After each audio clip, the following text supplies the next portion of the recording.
A very warm welcome to all the participants of this wonderful session which has been organized by the institution.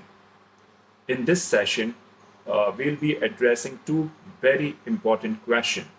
Number one, why the government have been asked to consider the introduction of separate enactment, that is the Bail Act. Number two, what should such Bail Act include in order to stop the criminal process from becoming the punishment? You see, when I say Bail Act, I remember a very important judgment, that is of Satyendra Kumar versus Central Bureau of Investigation, wherein the government have been directed to consider the introduction of a separate enactment, that is a Bail Act. The Supreme Court took note of the continuous supply of cases seeking bail on the basis of wrong interpretation of Section 170 of the Code of Criminal Procedure. Much has been written about the judgment already. As this session will focus mainly on what the Bail Act will include or it will contain. In my opinion, it should contain adequate and practical guidelines for the investigating agencies and the courts. Practicality is one aspect that is grossly overlooked while legislating such enactments. Now, there are so many legislations that have lofty goals that they want to achieve on paper through mechanisms which could work well, but don't work well because the criminal justice system is so broken. I remember C.J.I. Ramanna said that the process is punishment in India's criminal system.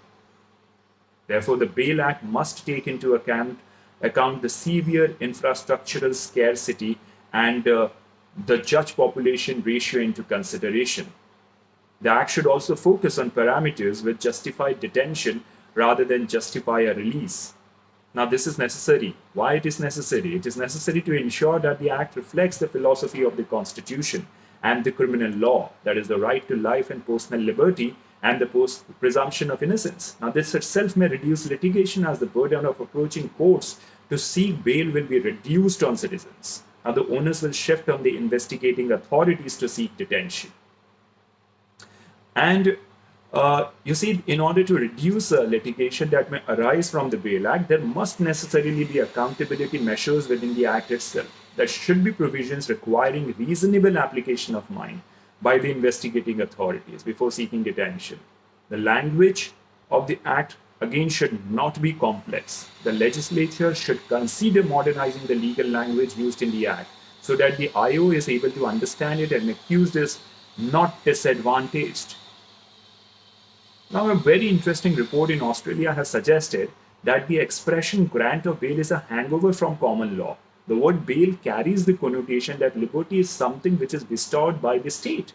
Now, this cements the mindset of the society that bail is a privilege, which alleged criminal conduct does not deserve at the trial stage. The report suggests replacing the word bail with release pending proceedings, and rejection of bail can be termed as detained pending proceedings. After all, we subconsciously internalize norms that our language reflects, isn't it? Now, this suggestion is in line with the principle of innocent until proven guilty.